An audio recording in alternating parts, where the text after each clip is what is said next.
Welcome friends, ये polity का practice set 25 में आप सबका स्वागत है।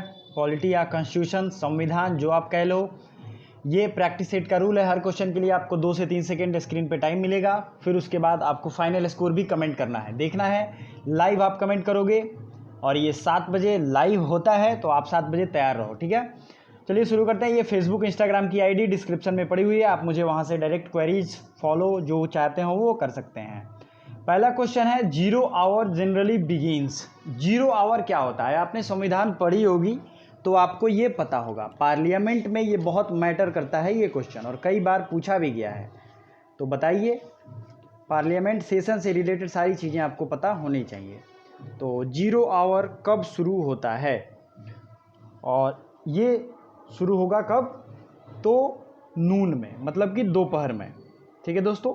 ये आपको याद रखना है, क्वेश्चन ये आया हुआ है। अब नेक्स्ट इंपॉर्टेंट जो चीज़ें हैं जो एग्जाम में पूछी जाती हैं वो क्या पूछी गई हैं, आपको वो याद रखना है। ये कब से शुरू किया गया? ये 1962 से शुरू किया गया। मैं जो भी बताऊंगा एक्स्ट्रा इन्फॉर्मेशन, फैक्ट्स, वो सब एग्जाम ओरिएंटेड हैं, तो वीडियो को स्किप मत करिए, छोड़िए मत, क्योंकि वीडियो जो बीच में छोड़ दे रहे हैं वो अपना खुद की तैयारी बीच में छोड़ रहे हैं, ना कि वीडियो, ठीक है। 1962 से ये 0 आवर शुरू किया गया। कॉलिंग अटेंशन मोशन एक होता है, कॉलिंग अटेंशन, सबका ध्यान संग्रहित करने के लिए मोशन लाया जाता है, वो है 1954 में, ठीक है दोस्तों। और शॉर्ट ड्यूरेशन डिस्कशन ये आया 1953 में। अगर आप नोट कर सकते हैं तो नोट कर लीजिए, ठीक है। 3 चीज़ें मैंने स्पेशल इसके साथ एडिशनल फैक्ट्स बताए। चलिए अगला क्वेश्चन है, which provision in Indian constitution existed for the protection of sovereignty, unity, integrity and security of our country. कौन सा राज्य है, कॉन्स्टिट्यूशन में ऐसा प्रोविजन है जो कि भारत की एकता, अखंडता और स्वायत्तता को सुरक्षित करता है? बहुत ही अच्छा और कॉम्प्लेक्स क्वेश्चन है, आपको ये पता होना चाहिए। ऑप्शन है emergency provision, president rule, election commission, supreme court. कौन सा है जो इन सबों को सुरक्षित करता है? तो ये है इमरजेंसी प्रोविजन। जो हमारे देश में इमरजेंसी लागू होता है वो हमारे एकता, अखंडता और सुरक्षा, स्वायत्तता सबको बरकरार रखने के लिए बहुत ही उपयोगी सिद्ध होता है, ठीक है। तो ये आपको याद रखना चाहिए। नेक्स्ट आपको क्या ध्यान रखना है कि इमरजेंसी किस भाग में आया है, संविधान के किस भाग में आया है? तो XVIII मतलब 18वें पार्ट में इमरजेंसी प्रोविजन की बात की गई है। नेन आपको ये ध्यान रखना है, we have to totally remember about article 352 to 360। Okay, 352 किसके बारे में है? नेशनल इमरजेंसी के बारे में। 356 है किसके बारे में? ग्राउंड लेवल पे अगर खराब हो सिचुएशन किसी भी राज्य में तो गवर्नर रूल या फिर प्रेसिडेंट रूल लगाया जाता है। ये आर्टिकल 356। आर्टिकल 360 में क्या है? ये है फाइनेंशियल इमरजेंसी की बात की गई है। दोस्तों आप लोगों से एक निवेदन है कि इस चैनल को सब्सक्राइब करने के साथ साथ थोड़ा इस वीडियो को अपने दूसरे स्टडी ग्रुप्स, रिलेटेड ग्रुप्स में शेयर करें। और लूसेंट बुक्स बहुत लोगों को प्रॉब्लम होती होगी पढ़ने में, तो उस पर मैंने वीडियो ला दिया है, आपको ये यहाँ पे मिल जाएगी, आई बटन पे दबा के देख सकते हैं। साथ ही साथ अगर आपने आज का करंट अफेयर्स नहीं देखा है तो वो भी देखिए। साइंस की प्रैक्टिस सेट चल रही है, ज्योग्राफी की प्रैक्टिस सेट चल रही है, टोटल प्रैक्टिस सेट आपके काम का है। क्वेश्चन आते हैं, जब भी आप फ्री रहो ऑन स्क्रीन स्टडी करके नोट्स बनाओ। Which constitutional amendment act proclaimed the national emergency is not immune from judicial review. अब इसका मतलब क्या है? कौन सा संविधान संशोधन ये बताता है कि जो ये इमरजेंसी प्रोविजन है ये जुडिशियल रिव्यू के बाहर नहीं है। मतलब ऐसा नहीं है कि आप इमरजेंसी लगा देंगे तो उसे कोई चैलेंज नहीं कर सकता है। ये कौन सा अमेंडमेंट में इसे लाया गया? अब मैं इसकी हिस्ट्री बताऊंगा जो दोनों क्वेश्चन पूछे गए हैं। पहला चीज कि 44वें संविधान संशोधन में, किसमें? 44वें संविधान संशोधन में केस था मिनर्वा मिल्स केस। क्या नाम है? Minerva Mills case. 1980 में ये प्रोविजन किया गया था। अब देखिए 44वां संविधान संशोधन में ये प्रोविजन किया गया कि अगर आप इमरजेंसी लागू करते हैं, जैसा कि इंदिरा गांधी ने किया था, तो उसे कोर्ट ऑफ लॉ में चैलेंज नहीं कर सकते। लेकिन ये प्रोविजन हट गया। किसमें? 44वें संविधान संशोधन। राइट आंसर होगा 3। केस कौन सा था? Minerva Mills case. Next question, इसका आंसर सब लोग जानते हैं। In which famous case constitutional amendment act proclaimed that national emergency is not immune from judicial review. ये किस केस की बात है, यह बात किस केस में वर्णित है, तो बताइए। आप देख रहे हैं चौथे नंबर पे है मिनर्वा मिल्स केस, तो ये सही आंसर आपके सामने होगा। अब देखिए, किसी भी क्वेश्चन का फुल डिटेल जानना होगा, ओके, ये पता हो गया। और दोस्तों मैं काफ़ी एनर्जेटिक होकर वीडियो बनाता हूँ, काफ़ी ढेर सारी lots of information current affairs में भी देता हूँ। मैं आप लोगों से ये चाहता हूँ कि इन सब चीज़ों को ऑटोमेटिक रिवीजन के लिए करंट अफेयर्स देखा करो यार, बहुत ज़्यादा इम्पॉर्टेंट है। आपको पता है आज के कोई भी एग्ज़ाम आप दे दो, उसमें लगभग क्वेश्चन आते हैं करंट अफेयर्स के 7 से 8, कम से कम 7-8 आएंगे ही, ठीक है। अब आप नहीं करोगे तो वो तो छूट जाएगा, और वो डेली प्रैक्टिस है। एक दिन आप पढ़ लोगे तो करंट अफेयर्स नहीं हो सकता है। डेली पढ़ो, डेली अपने नॉलेज को बढ़ाओ। अगला क्वेश्चन आप लोग ध्यान से देखिए और करने का कोशिश कीजिए। क्वेश्चन ये है, which article says council of minister is responsible to the Lok Sabha not to the Rajya Sabha. कौन सा अनुच्छेद ये कहता है कि काउंसिल ऑफ मिनिस्टर जो है वो सिर्फ लोकसभा के प्रति जिम्मेवार है, बताइए। बहुत अच्छा क्वेश्चन है ये, कौन सा ये अनुच्छेद है।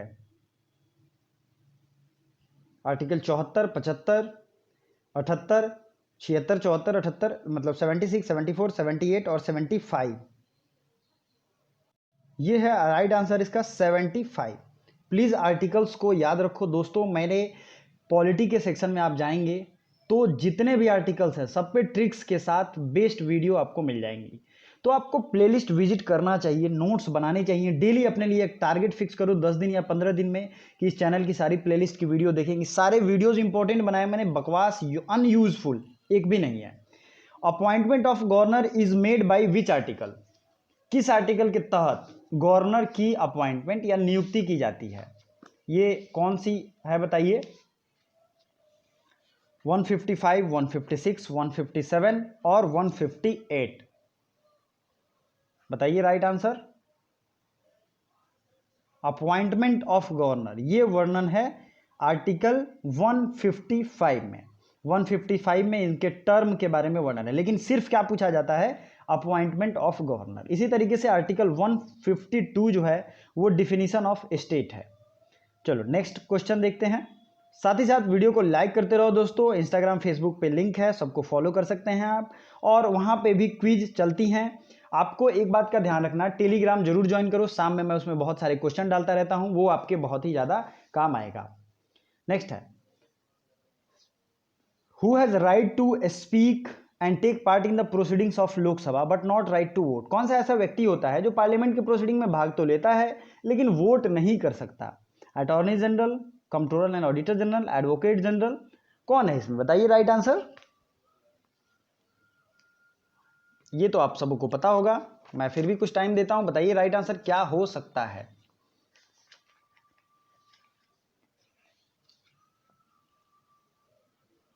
तो ये होता है अटॉर्नी जनरल। अब आपको कमेंट बॉक्स में अटॉर्नी जनरल के बारे में जो भी इंफॉर्मेशन प्राप्त है आपको वो आप बताओगे, ठीक है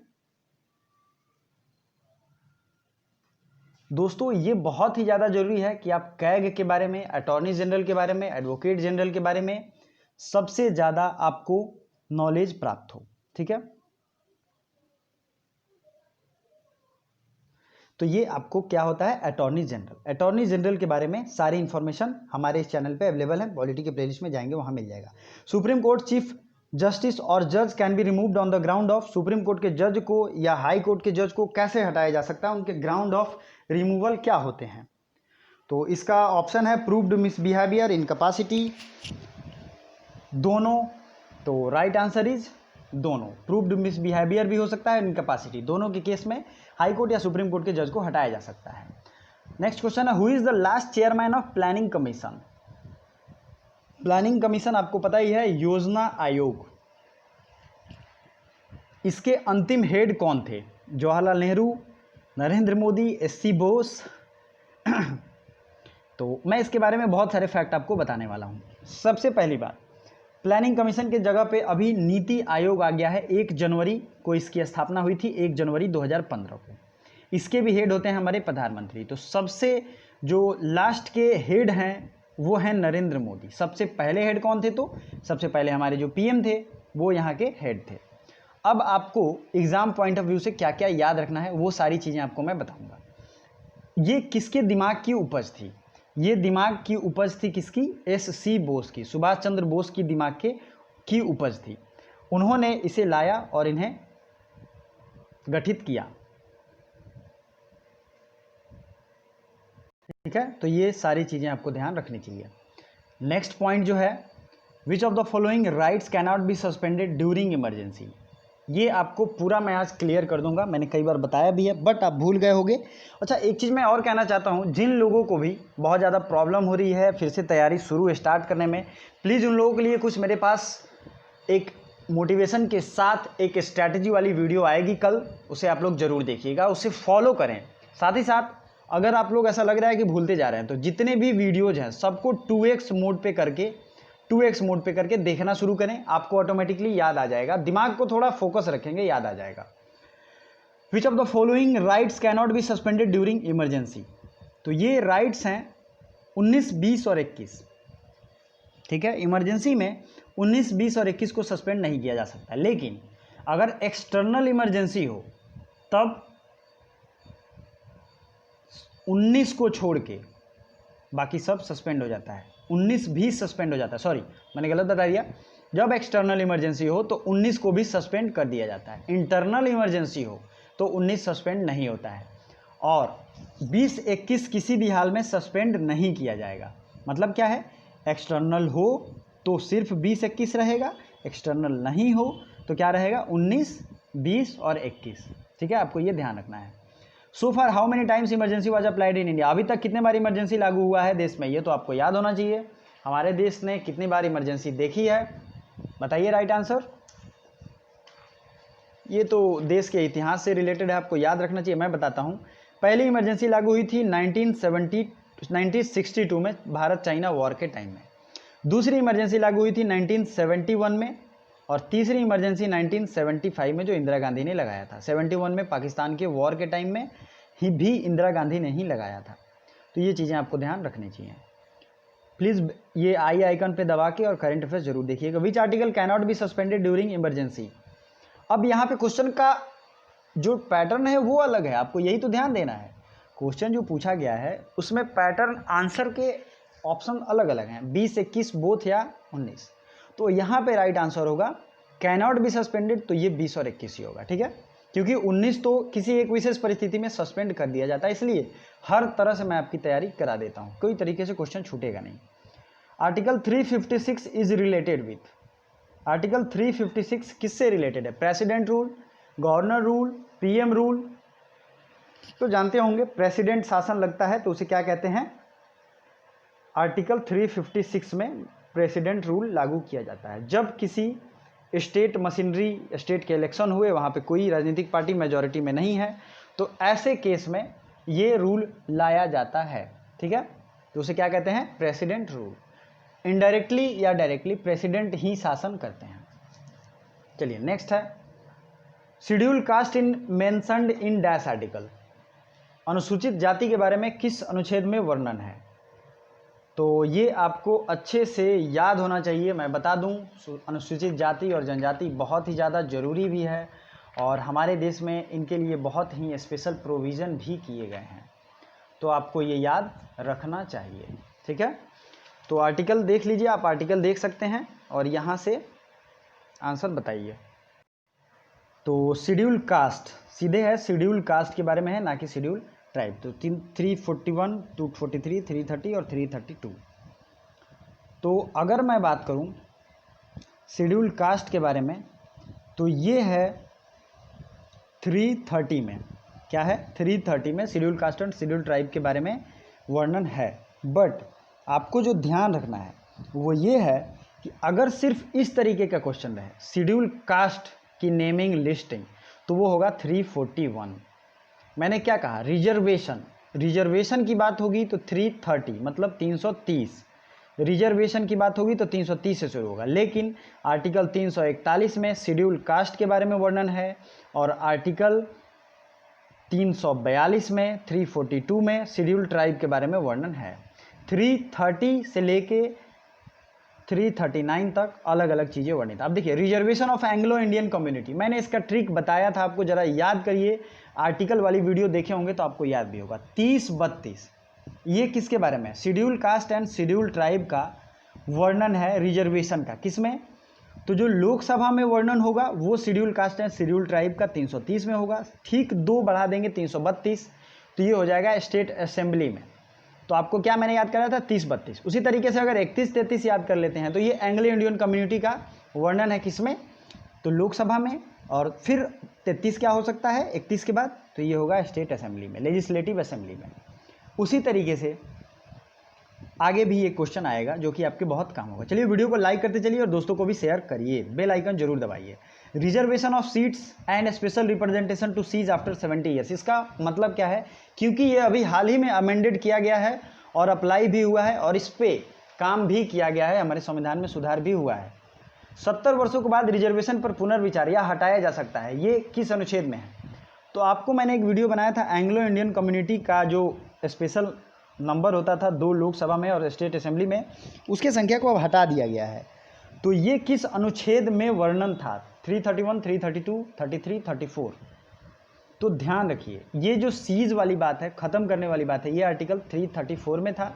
इसी के तहत एंग्लो इंडियन का रिजर्वेशन ख़त्म कर दिया गया है। तो ये चूंकि यूज हुआ है तो आपको याद रखना चाहिए।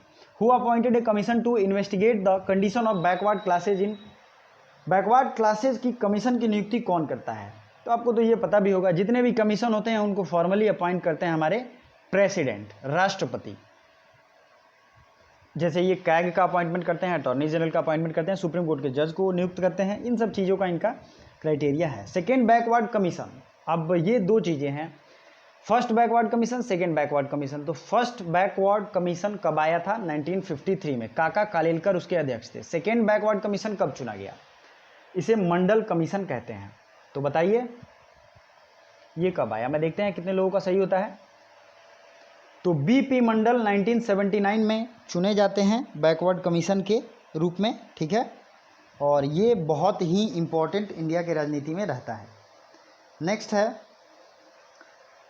कल जो मैंने पिछले जो क्वेश्चन दिए थे उसमें मैंने पूछा था 24 नंबर प्रैक्टिस सेट में कि प्रेसिडेंट कैन पार्डन, राष्ट्रपति क्षमा कर सकते हैं। तो बहुत लोगों ने इसका आंसर बहुत कुछ खास अच्छे से दिया नहीं था। राष्ट्रपति सब कुछ क्षमा कर सकते हैं, चाहे वो उम्र कैद हो, मिलिट्री सेंटेंस हो, डेथ सेंटेंस हो या कुछ भी, सब कुछ राष्ट्रपति क्षमा कर सकते हैं। तो प्लीज़ ये याद रखिए, राष्ट्रपति के पास आर्टिकल 72 होता है जिसके तहत वो किसी भी चीज़ को, कोई भी अपराध को क्षमा कर सकते हैं। और राष्ट्रपति के पास पहले कोर्ट केस जो है वो सुनवाई होते होते राष्ट्रपति के पास सबसे लास्ट में पहुंचता है। ओके, तो आपको ये याद रखनी है। अब आज का सवाल जो है उसका आंसर आप लोग कमेंट करोगे। एडमिनिस्ट्रेटिव ट्राइब्यूनल, एडमिनिस्ट्रेटिव ट्राइब्यूनल है, ट्राइब्यूनल 2 टाइप के होता है, मैं अभी बता देता हूँ। और ये बात हो रही है एडमिनिस्ट्रेटिव ट्राइब्यूनल किस अनुच्छेद में वर्णन है? 323A, 333B, 323C। तो जो भी इसका राइट आंसर है आप लोग मुझे कमेंट बॉक्स में कमेंट करके बताओगे। वीडियो लास्ट तक देखने के लिए दिल से धन्यवाद। Thank you so much.